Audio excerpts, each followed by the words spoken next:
Stuart and I had a great conversation about community and the effect that work has on our community, and also that community has on our work. There's been an awful lot of changes in the last sort of 40 years with the way that we perceive work within our community and within our wider groups.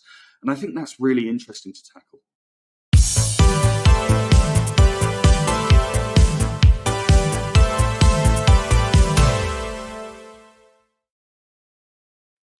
Hello, welcome back to What a Future.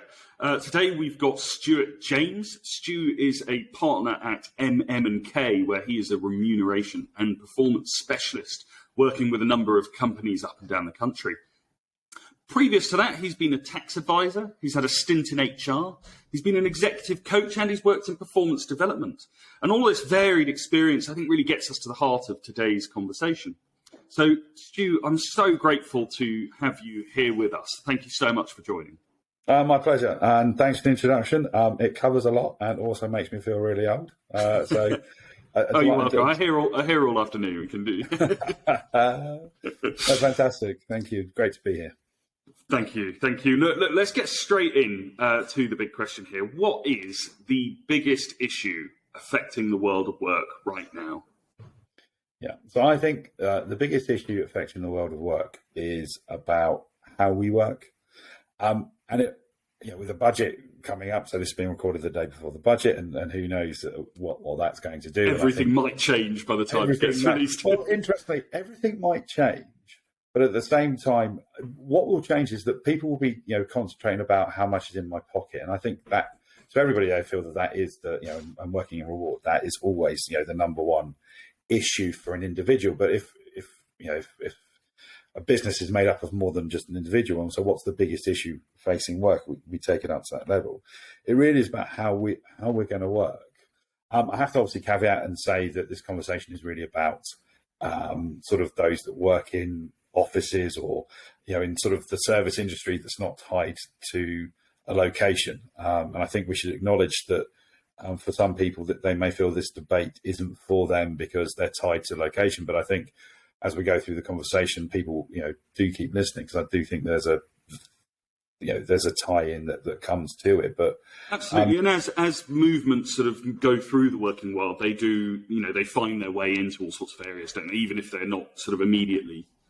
And that's exactly right, and it really is, and it is this really sort of we're talking about how work impacts society, and also what we want to get from work, so the fundamental debate is should we, it boils down to should we be in the office, should we not be in the office, and there's some different lenses to look at it, but I think the first question that really needs to be answered is why does this matter, and why it matters, I think, is just about sort of how working practices, and again the effect it'll have on different people. And we've been having the debate sort of since COVID hit, and sort of things were held off, and it seems to be sort of drawn into two camps. You have the view of shall we say, it'd be easy to go sort of older millennials or Generation X or whatever, but there's broadly people who have in more senior roles who've grown up inside an organisation, and their view is you need to be in to learn all the bits. It's all the small. That seems to be the one thing. There are some people who says I just want everyone to be in the office because I don't trust, and there's a whole lot of thing there. But there's a general demarcation between management, who have grown up in a culture of everybody being in the office and feel that you grow a business by being connected together. Mm-hmm. And then you seem to have almost everybody else who's being worked at is actually going, well, I'm not actually interested in being in the office.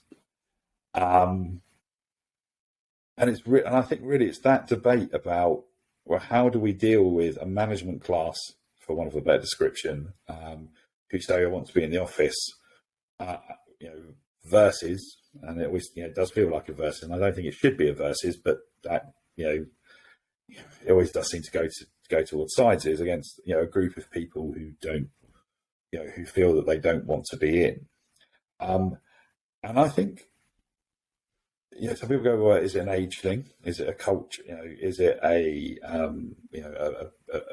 cultural thing, is it a differential between people who are externally energized versus internally. So your introverts against your extroverts, and there are probably some lines there. But I think for me, and sort of obviously with the grey in the beard, sort of firmly falling into that class of professional. I'm in my mid-40s, literally. Started work, 99, 2000, turn of millennium. And yeah, I can really see from my own personal experiences, I really feel like I could learn things that weren't in the, weren't just my day job, just by being that osmosis of being around people. So I suppose my natural instinct was always, you've got to have people in, and I used to sort of say the line, you can maintain a business online, but you need to come into a business to grow online. And I'm really challenging myself on that. And like, is that right? And why? And also, why do I think like that? Why? What makes me think that? Is it sort of that learned experience? Like, well, it's what I did. It's a bit like your parents, where your parents did something that way, whatever it's going to be, your parents did something, or, so that's the way we do things. That's the way and it's literally, it's a boiling down to, that's the way we've always done it. Yes, which is the enemy of everything in terms of going forwards. Exactly. And the nature of the job I do, you just come down to, whenever I hear somebody say, well, we've always done it that way. And I'm like, even we're talking about things like bonus plans or, the way they do performance management, performance development. You're like, well, I don't, you get to the same conundrum, which is, okay, but we need to test this to see whether, we've always done it that way and it's the best way because we've tested it, is a completely different proposition. Absolutely. Or we've just done it, which is a bit blinkered. And I do feel the sort of, the people who are in my instinctive camp of we need to be in to do this. One is it's about, well, we've always done it that way. An element of, I can't see how we could do it differently. But I suppose, and then there's either the arrogance or a hubris or just a general point of, well, actually, have we asked the people who seem to not want to come to the office what they want? And could we make people learn differently? So all those questions, all those conundrums. And for me, that what really made the lens change was just understanding the place of work in society. So before we sort of think about how we might work going forwards, about how many days right in the office, et cetera, and that, let's actually think about why this group of this generation of people feel like work is, this is the place to learn those skills. And really what we're talking about often is what people call soft skills, the ability to manage people, the ability to do all of that type of stuff. And for me, and sort of thinking about it and having all those hats that you sort of went through earlier, is that you have to look at the place of the office in UK society and about creating community. Mm-hmm. So the reason why there is such a strong, in my view, the reason why there is such a strong sense from senior people about the office as being this important hub of activity and connectivity, and quite frankly, community, is that the world of work got shattered in the late 90s for a lot of people. And how we were meant to work got changed for a lot of people. And so it used to be that, and still in the, you're going through university in the 90s or whatever else, you were like, it was the death of one employer culture. Mm-hmm. Because if you had one employer, and that employer would always been almost a physical location, even if you were traveling as a rep or something like that, there was always a location. Yeah. So there was a geography.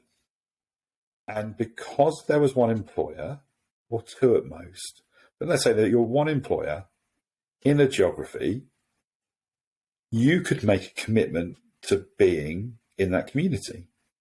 Yes. And there was lots of things. If you look at things like really simple things like works teams, like sports teams. If there's a glut of like football teams, cricket teams, rugby teams in and around London in particular, but elsewhere, which was the works team. It was everyone went to work and then you socialised, or you played for the local team, and you didn't actually go into the office as much. It was a very much a 9-to-5 culture, partly because pre-automation and things like that. But basically, everything was set up for you to live in a place, to have a community. That work might be part of that community in terms of you socialise with people outside it, but you also you got all your human needs from one geographical place, from one connected place that you knew, and you sort of you didn't travel very far to the office. You went in, irrespective if you were blue collar worker or white collar worker at the same place. Everything was just connected. Absolutely. I mean, and let's not forget that a lot of people met their partners through work as well. It was a wholesome community. Well, actually, I think more people are probably meeting their partners' work later, and it comes on to it. And again, maybe this is why. It's actually a lot of people met their partners because they'd lived in the same place, and they went to the same places, and they went to that connectivity, and there was it's not oh gosh, there's just a small, but that was the pool of people you knew, was your real local community. And you have people, either you loved your community, and or you left it, and and that's where the people moving to London and sort of that melting pot. And then but that was based upon having employment for life. And then employment for life stopped. And once employment for life stops, then suddenly I've got to live, you'll start to live where you want to live, but you're going, well, why do I need to move to my employer? I'd much rather live where I grew up and I've got my friendship groups. And that was the big thing, I think, into the 90s, into the 2000s. You sort of, you might end up living where you've always lived and then commuted, or you got into London and London exploded. I'm trying not to make this, and I appreciate this. A lot of people, this isn't London centric, but obviously it's my lived. Well, actually, it's not just my lived experience. I spent 7 years living in Wales, and the same thing was occurring. You had people who would never drive from Swansea to Cardiff or Cardiff to Swansea for a job, now going, well, the job is being put there for a particular reason, but that's where the job is. So now I have to make a decision, and do I want to change my job and change my house and things like that? And it wasn't happening, or actually maybe I don't need to, so I'd much rather, start living where I want to.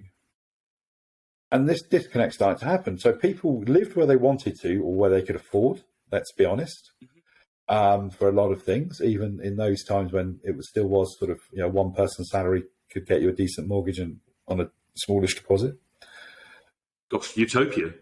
Oh yeah, again, just lucky enough to live that. Again, thankful for living that wave. But you saw people going, well, I can live where I want to, and I can work, but my workplace is going to change. So you had people going, well, I can live wherever I want to, so that's fine. So I'll live here and I'll work there. But what no one really appreciated, and I still don't think even people still do appreciate, because this, why this debate's going on, is you didn't have a community in either. So you might have people who go, well, okay, I've still got my school friends, so I've got this small community here. But then people get busier. Your original community gets busier and more fractured, and what you're left with is the community of work.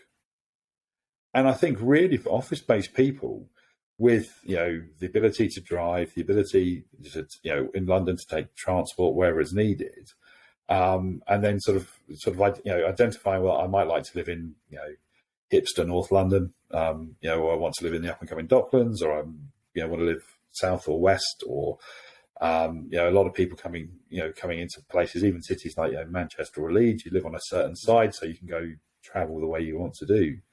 And you just start realizing that your community, that one geography community where work and everything occurred, and you got all your social interactions, and you had that create community had gone. So you had to make a decision, which is, well, do I do it at work or do I do it at home? And then, the 2000s were very much a vision of, well, work is how you identify yourself, and that's the means of, going forwards, and that, working is more important than anything else. It really was the height of sort of, our generation, my generation, I think is a lot of people are super defined by their job. And so if you've got a choice of, do I have my community based upon where I live or where I work? If what you're defined by is your job, then why would it not be this? So we are entrenched as a generation in terms of the whether even if we complain about the office every day, that has become our community. And that's, so to us, to have people go, I don't want your community. I don't need your community. Actually, I want to, maybe I do want to go back to living geographically. Actually, I much prefer, I can do my 9 to 5 login, but I want to think about being geographically in a different city or in a different place or where I grew up, and I don't need to travel to there. I don't want to be in a major urban centre. I want to be a bit more in between. And also, I think, the generation, and again, I don't like, I appreciate I've just spent the time generalising, but, the culture that, the majority culture that seems to be coming through is a bit more introverted, a bit more, I like my space and my time, and why would I need to come into the office? And I think actually, if we're being really fair, extroverts like me have dominated office spaces and office culture, and this is how it's being done. And this is there's a good silent minority / majority of perhaps people going like, well, actually, I don't like coming to the office. I don't see the purpose of those social interactions. It's not very useful to me. I'd much rather do my job and then have the time back. So that's why I think the question is stood up in the air, because if you thought about it, as a management class, if everybody thinks this way, it would have been shut down. Everybody would have been back in the office. Mm-hmm.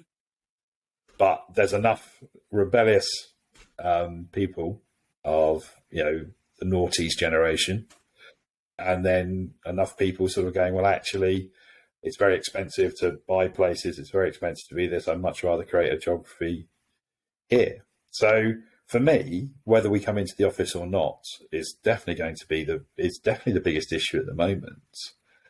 And the challenge for management is, well, how do I create community? How do I create community? And I think there's going to be one of two answers for people.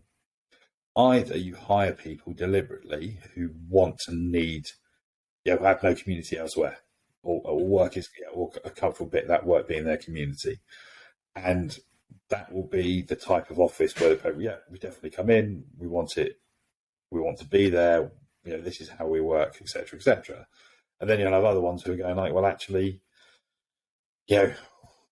we've heard people, especially if we start talking about women and the seeming sort of the situation about being able to juggle, because women still seem to disproportionately get most of the household chores or the tasks and things like that. And hopefully it is still changing, but or even for men who want to be more balanced in their time, being at home, ability to sort of be near their schools, which is obviously geographic and things like that, are going to mean, well, how do we then foster that sense of community? And I think some people are worried that if we don't foster that sense of community, we will lose the extra. And what I mean is, I think sometimes people, if you give more to your community that you feel connected to. So people coming into the office, you give more, work hard, play hard, all that type of stuff.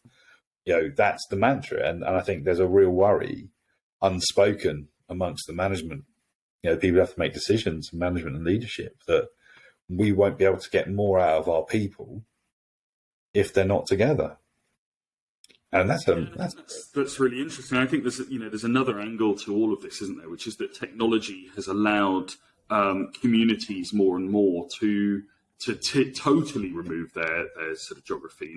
Even if you are not someone who's hugely sort of plugged into the digital sort of world, you're not sort of involved in the kind of next level of that sort of thing. It's still so much easier to keep in touch with, for example, university friends than it ever was 40 years ago, because now they're on Facebook or they're on WhatsApp, but it's easy just to send them a message or have a video call, or you've got a phone in your pocket. So even if you're just walking down the road to Tesco, you think, oh, I haven't spoken to that person in a while, I'll just give them a call. And so your community has morphed. You painted the picture there that the community is the kind of group that you're with, and we see the old ideas. You think of the way Cadbury's created villages for their people to to work in, and you walked down to the shop and you saw Bill from accounts, and that was the way it went. And now everyone is so sort of disconnected. You live in London. I mean, I live in a very small city, but even then, I don't know most of the people that I walk past. I don't have any relationship with them. But I think this is where, and this may be turning to the future question, and there's other things we talk about. If we talk about what does it mean for the future of work, well, I think actually what does it mean for the future of the UK? Because you're absolutely right. They're sort of disconnected, and they're sort of, but ultimately, I think sort of if you look at sort of socially and anthropologically, I can't get the word right, but you know the word I mean. If you look at us as a society, we actually do need human interaction. So the danger is that if we do it sort of, what is going to be the response? So the response, and the question will be about whether people can start reconnecting geographically. That will be, you say you live in a small city, you don't really sort of connect with people there. Actually, it's that bit that starts the loneliness, and maybe starts, that might be the next start of it, in terms of people going, well, I'm not really seeing anybody, I'm not connected, maybe I need to, I'll go back into the office because I can't see any other way of creating that connection. Whereas, what would happen if instead of sort of having an office for one company, someone set up an office for anybody, sort of like the WeWorks or one of those, but basically a hub where people in a geography could come together to do their work for the day, even if it was not the place where their employer was. So everyone comes and works from home from an office. Exactly, and then so you start going to what would happen if that could be sort of if we're talking about climate change, again, I'm just sort of thinking here, if you want to talk about climate change and not having to travel, well, why not having us, so surely it's better to have people not traveling, and doing their geography, but obviously, work can't set up 70 locations, but if it can, trust people to work that, and that, community, so that people can get that community. So I do think that physical community is important, and I think ultimately that will drive a business about to make its decision, and I think there won't be one size that fits all, because I think some organisations do just need those people in proximity to each other. Some of the creative, some of perhaps in terms of communications and things like that. But if that's not addressed, then I think we'll end up with the creep of going back into the office, just because what else is there? Absolutely. I think it's important to bring this back to where we kind of started with this, which is the learning. Is that there is so much to learn in this world.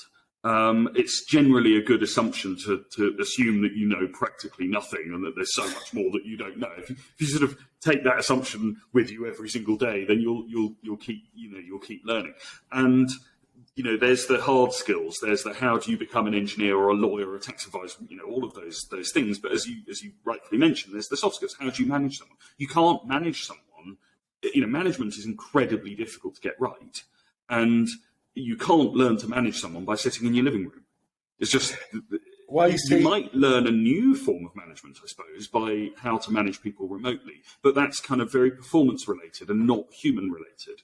by some sort of level of necessity, unless you introduce a technology layer. Yeah, I think partly about the technology layer, but also I think is why can't we? Why can't we manage, and why can't people learn this? Learn their soft skills from being involved in their local community and dealing with people and stuff like that. Yeah, and maybe it will be a balance of coming in, but I think it's just too easy. It's just a bit too easy to say, well, we can't learn those little bits and pieces, and it may. Now, my instinct is, again, I come from the starting position of no, everyone should be connected and around each other more to do that, but actually, maybe we'll get there, but I just don't think we've tested the hypothesis enough, or we've just tested how we might connect with people, or how we might learn the stuff, or actually, would it be, rather than saying we have to do it that way, possibly, I suppose the question is, would it be better?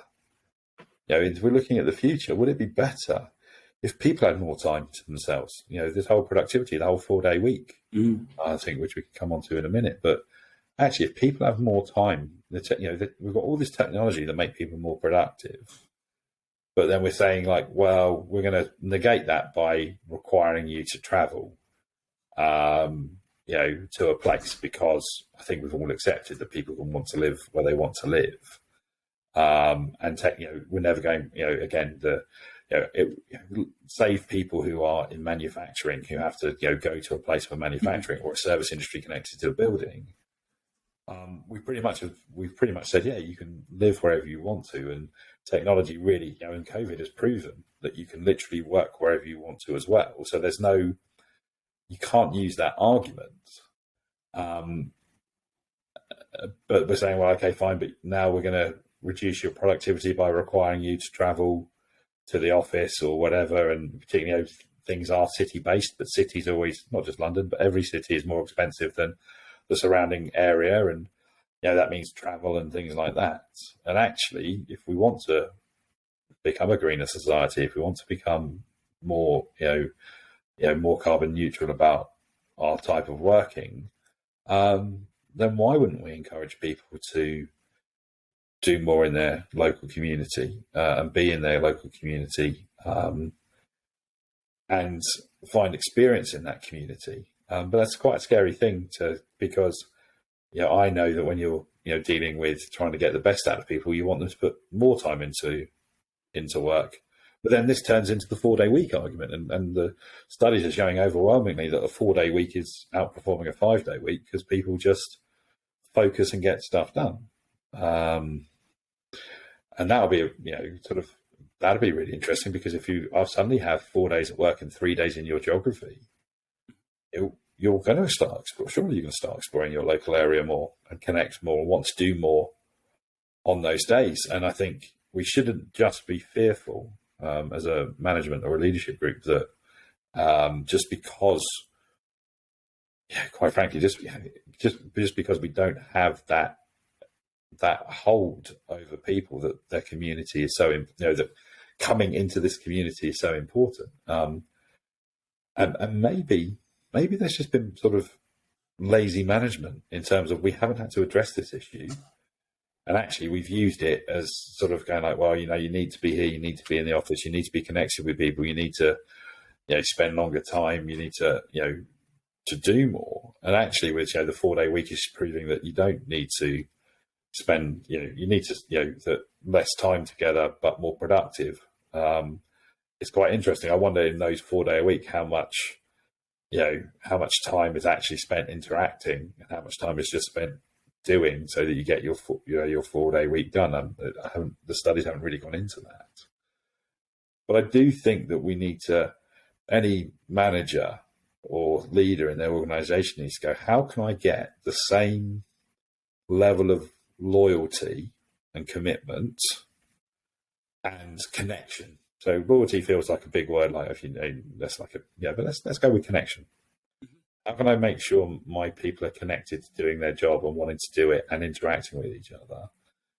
And maybe that requires us as a managing and leading group to flex, as I said, I don't think it's just for a younger generation. I think there's a whole lot of people who sort of, come into the office, do stuff in the office, but actually find it fairly draining. If we look at the introversions, loud, travel, noise, etc., etc., it's not really what they want.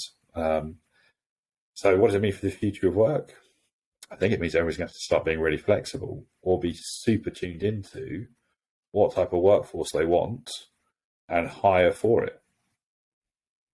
I think that's really interesting in its own right there, that, change, it's been said over and over, isn't it? Change is the new norm, it's the only constant, etc., etc. The pace of change, and I think, I said this in a couple of other podcasts with other people, that, change is accelerating. The amount of change that happened between 1930 and 1960, there's an awful lot of difference between those generations. There's a crazy war to begin with, but it moves forward and forward and forward, and the rate of change between 2010 and 2020 and 2020 and 2023. We've had a pandemic, we've had global, we've had another war in Europe, we've had all sorts of things happening, and underneath all of that, we've got massive technological advancements. It looks like the new generation of ChatGPT is coming out next week that can do audio, and it can do video, and it can do music. I mean, how's that going to change everything? The cynics can say, well, it no longer needs to make up, false papers to make its points, because now it can just write the paper as well. But, all of these changes come along and they create this equally kind of terrifying level of change that we don't know how to deal with, and incredibly exciting solutions to a lot of our problems. And so the power of being able to look at, trends and data and things that, 10 years ago, we just didn't have the power, we didn't have the software, we didn't have the computers to run the software on, we didn't have the massive data centers that we needed. All of those things we have now, and they cause their own problems. We need to solve those problems as well. But, if they give us so much more insight to the world of work and to the world around us, then we can actually, get ahead of a lot of these problems simply by being open-minded and getting, back to what you said earlier. This is the way we've always done it. It's just not going to cut it because everything else has changed. No, absolutely. And I think if I can just sort of, finish from my perspective, is that, we are in a time of change and it can feel all different. But I think it is that point about connection. Really understanding what's happening in your workforce and what's right for you, and then responding to it, but not just doing it because it's what we did before, but actually because it's what we need, and that's the thing that I think needs to be, when people are really spending their time on their business and how their business is going to be, so they can make decisions about property and people and hiring and tech. What type of community can we create, and what do we need to create? I think that's an excellent place to finish. Community and the power therein. Look, it's been a real pleasure to have you with us today, Stu. I'm so grateful for your. No, it's been really, really insightful, and I think it's a different perspective that we need to focus on. We're humans here, and humans have human needs. That haven't changed at the pace of of technology, and so we need to address that. We need to be human. We need to be flexible. And we need to, as you say, create this sort of connectivity and community. I think it's been an absolutely fascinating discussion, and I'm really so grateful for your time and thanks for being here, Stu. Thanks, Fraser. Cheers. Appreciate it. Cheers.